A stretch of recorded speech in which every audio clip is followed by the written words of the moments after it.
Assalamualaikum warahmatullahi wabarakatuh. Alhamdulillahirabbil alamin wassalatu wassalamu ala asyrofil anbiya'i wal mursalin wa ala alihi washabihi ajmain amma ba'du. Pemirsa, salam jumpa kembali di Khilafah News pada Ahad 3 Desember 2023 bersama saya Fatih Salahuddin. Beberapa menit ke depan kami akan menemani Anda mengulas topik aktual bersama narasumber yang berkompeten. Inilah Khilafah News.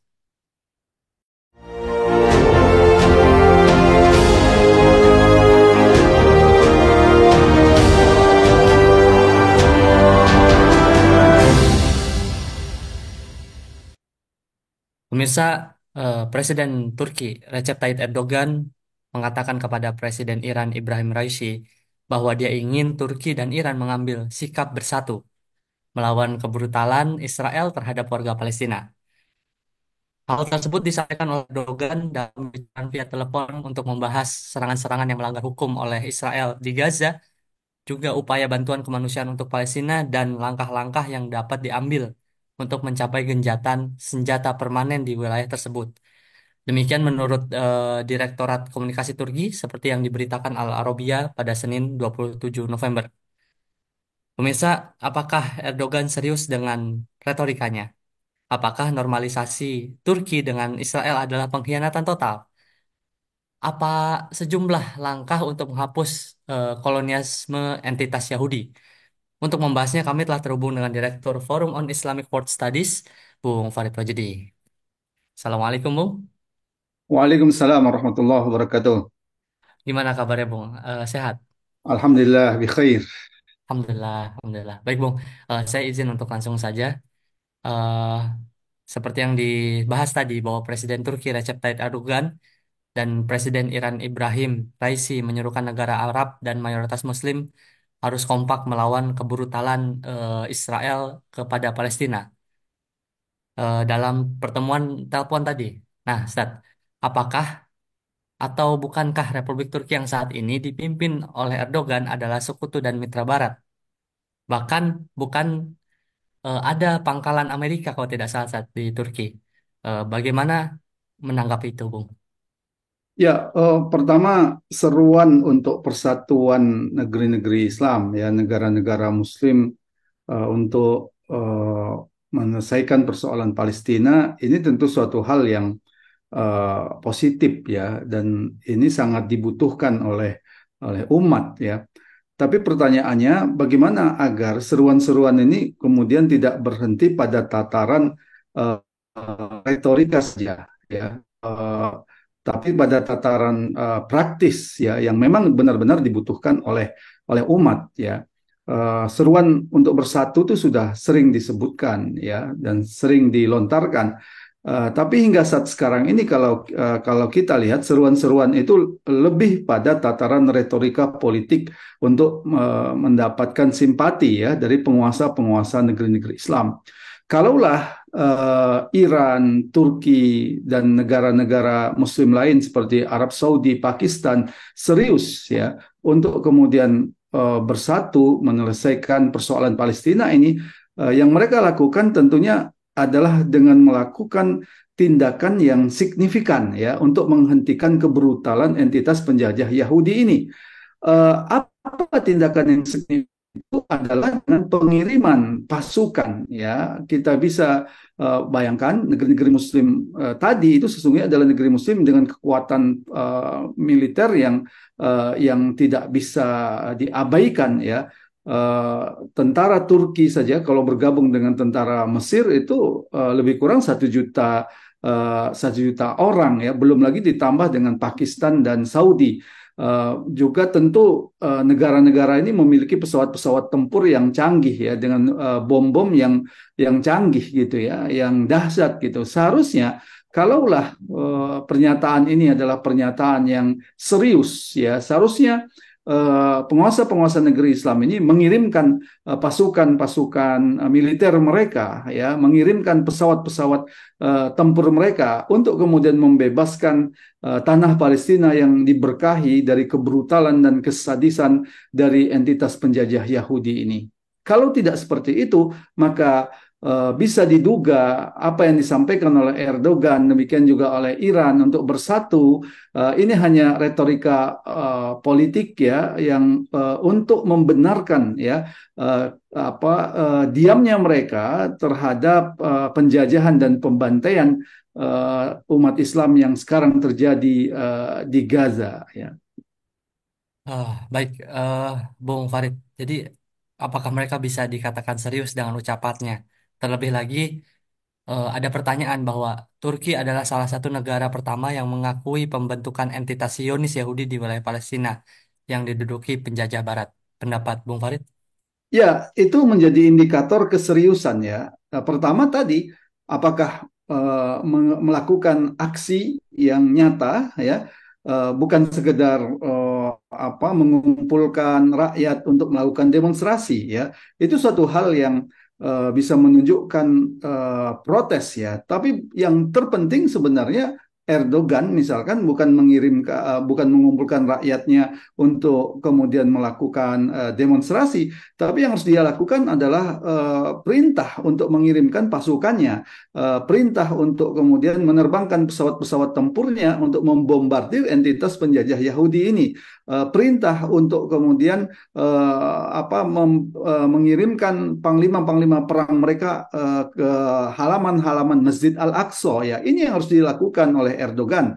Demikian juga Saudi ya. Kalau serius misalkan untuk kemudian membebaskan tanah Palestina ya, Saudi tentu tidak kemudian sekedar mengirimkan bantuan kemanusiaan ya. Memang bantuan kemanusiaan itu dibutuhkan, namun bantuan kemanusiaan ini sesungguhnya hanya mengobati korban ya, tapi tidak menghentikan pembantaian dan pembunuhan. Ketika bantuan kemanusiaan ini sekedar itu, maka kalau kita lihat pembantai dan pembunuhnya tetap kemudian melakukan pembunuhan dan pembantaian ya. Bantuan kemanusiaan ini hal yang baik ya kalau dilakukan oleh rakyat, tapi ini menjadi hal yang buruk kalau dilakukan oleh penguasa untuk kemudian mengalihkan dari tugas pokok mereka untuk mengirimkan pasukannya. Demikian juga Iran ya. Iran kalau kita lihat secara retorika sering kemudian mengatakan ingin membebaskan Palestina ya. Bahkan di Iran ada yang disebut dengan Yaumul Quds ya, atau Hari Al-Quds ya. Tapi apa gunanya hal seperti itu ya? Sementara yang paling dibutuhkan saat sekarang ini adalah pengiriman pasukan tempur, pasukan perang ya.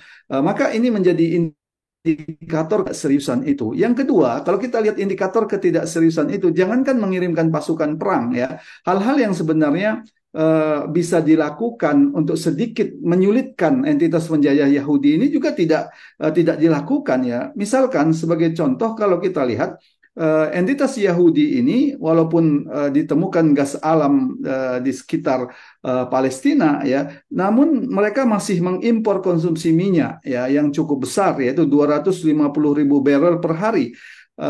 Dan negara-negara yang memenuhi atau memasok itu sebenarnya adalah negara-negara Muslim seperti Kazakhstan, Azerbaijan, dan Nigeria ya. Dan yang perlu kita catat ya, minyak Kazakhstan, demikian juga minyak dari Azerbaijan itu sampai ke negara entitas penjajah Yahudi ini melalui pipa-pipa yang berujung melintasi Turki ya, Kirkuk Ceyhan yang melintasi Turki. Artinya, kalaulah Turki memang serius ya, dihentikan saja pasokan minyak ini ya, ini akan menyulitkan ya, walaupun itu tentu tidak memberikan dampak yang signifikan secara menyeluruh ya. Ini pun kalau kita lihat tidak dilakukan. Kalau Turki serius untuk kemudian membebaskan Palestina, tentu Turki tidak mempertahankan ya hubungan diplomatik mereka yang masih ada sama selama ini ya. Bahkan Turki adalah negara yang pertama kali ya mengakui negara entitas penjajah Yahudi ini, dan Turki memiliki kerjasama militer yang strategis, demikian juga kerjasama ekonomi yang strategis ya dengan Israel ya. Kalau kita lihat pada tahun 2011 misalkan, perdagangan Israel Turki itu naik menjadi 26%, naik 26% menjadi 2 miliar US dollar ya. Demikian juga kalau kita lihat ya, Turki memasuk Israel dengan sepatu bot dan seragam militer ya. Impor produk sayuran Turki oleh Israel tetap stabil sejak tahun 2017 ya. Jadi hubungan ekonomi ini masih berjalan ya. Demikian juga hubungan militer ya. Jadi tidak diputuskannya hubungan diplomatik total dengan entitas penjajah Yahudi ini menunjukkan ya, seruan-seruan itu adalah seruan-seruan yang retorika apa namanya, yang sekedar retorika belaka ya. Demikian juga Iran ya. Untuk Iran ini kita perlu cermati ya, bagaimana posisi Iran dalam konteks Timur Tengah ya. Iran dalam konteks Timur Tengah seringkali menjalankan agenda-agenda Amerika ya. Bisa kita lihat, Iranlah yang pertama kali mengakui pemerintahan boneka yang didirikan oleh Amerika di Irak ya. Iran pula berperan sebagai negara yang pertama kali mengakui rezim boneka di Afghanistan ya, termasuk dalam perang Suriah ya. Iran kemudian menjalankan strategi Amerika ya untuk mempertahankan Bashar Assad ya, sampai kemudian ditemukan pengganti Bashar Assad ya. Iran kemudian menjadi apa namanya, menjadi negara yang mempertahankan Bashar Assad ya. Demikian juga kalau kita lihat, Iran menjadi negara ya yang dijadikan oleh Amerika Serikat menjadi persepsi ancaman, yang itu kemudian justru menjadi salah satu alasan kenapa negara-negara Arab ya itu kemudian hendak melakukan normalisasi dengan entitas penjajah Yahudi ya. Jadi kalau kita lihat peran dua negara ini, baik Turki maupun Iran ya, selama ini tidak menunjukkan keseriusan untuk membantu apalagi membebaskan tanah Palestina. Jadi bisa kita duga yang dilakukan oleh dua negara ini hanya retorika politik belaka yang tidak akan menyelesaikan persoalan. Baik, Bung. Apa bisa disebut, Bung, apa yang dilakukan Turki dan Iran atau Erdogan dan Raisi ini sebenarnya ingin melepas tanggung jawab atas genosida yang terjadi sudah lama ini, Bung Farid? Ya, ini bukan sekedar melepas tanggung jawab ya, tapi ini bentuk kejahatan ya. Kejahatan penguasa-penguasa negeri Islam. Kenapa dikatakan kejahatan? Karena dengan tidak dikirimkannya pasukan tempur ya, pasukan perang, itu artinya mereka membiarkan pembantaian demi pembantaian tetap terjadi. Saat sekarang ini lebih dari 14.000 umat Islam di Palestina sudah terbunuh ya, syahid fisabilillah insya Allah.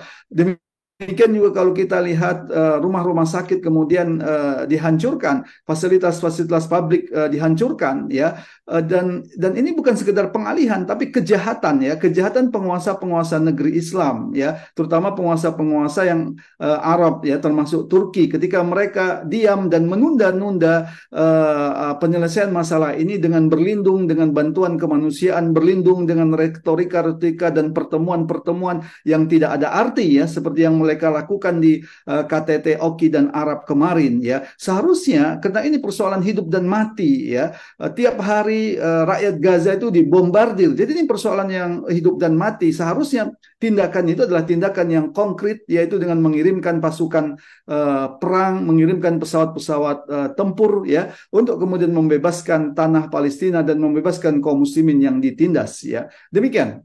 Baik, Bung Farid, tadi Anda sudah banyak menjelaskan bahwa persatuan umat Islam, bahkan kalau hanya Turki dan Mesir yang bersatu itu akan bisa menghentikan secara militer ya, Bung, akan menghentikan penjajahan. Nah, tapi persatuan itu apakah bukankah itu langkah yang sulit untuk diwujudkan, Bung? Ya sulit karena tidak mau ya. Jadi harus kita bedakan antara ketidakmungkinan dengan ketidakmauan. Itu suatu hal yang berbeda. Ketidakmungkinan ya itu akan menyebabkan persatuan itu tidak akan pernah terwujud kalau itu ketidakmungkinan. Tapi ketidakmauan itu persoalan lain ya. Ketidakmauan itu bukan berarti persatuan itu tidak diwujudkan, tapi tidak ada kemauan politik ya. Inilah yang terjadi pada penguasa-penguasa negeri-negeri Islam ya. Jangankan kalau kita lihat untuk bersatu ya, kalau tidak ada kemauan ya, mengangkat ya satu pena saja, kalau tidak ada kemauan itu tidak akan bisa ya. Jadi problem dari penguasa-penguasa negeri Islam sekarang adalah ketidakkemauan, tidak adanya kemauan politik untuk bersatu ya. Pertanyaannya adalah kenapa mereka tidak memiliki kemauan politik itu? Karena sebagian besar penguasa-penguasa negeri Islam adalah penguasa-penguasa yang tunduk kepada Amerika Serikat dan sekutu-sekutunya ya. Jadi yang mereka lakukan adalah posisi bukan dalam rangka melayani umat ya atau membebaskan penindasan yang ada di tengah-tengah umat, tapi posisi mereka adalah melayani kepentingan-kepentingan penguasa barat ya. Jadi persoalan persatuan dunia Islam sesungguhnya bukan persoalan ketidakmungkinan, tapi persoalan ketiadaan kemauan politik. Baik, Bung Farid Wajidi, terima kasih banyak atas waktunya di telah hadir di Khilafah News ini, Bung. Ya, sama-sama. Baik, pemirsa Khilafah News, semoga Anda mendapatkan banyak manfaat dari acara kami. Sampai bertemu lagi di channel yang sama di program berikutnya. Jangan lupa untuk subscribe, like, dan klik tombol lonceng di bawah ini. Akhirnya, saya Fatih Salahuddin bersama kru yang bertugas undur diri. Wassalamualaikum warahmatullahi wabarakatuh.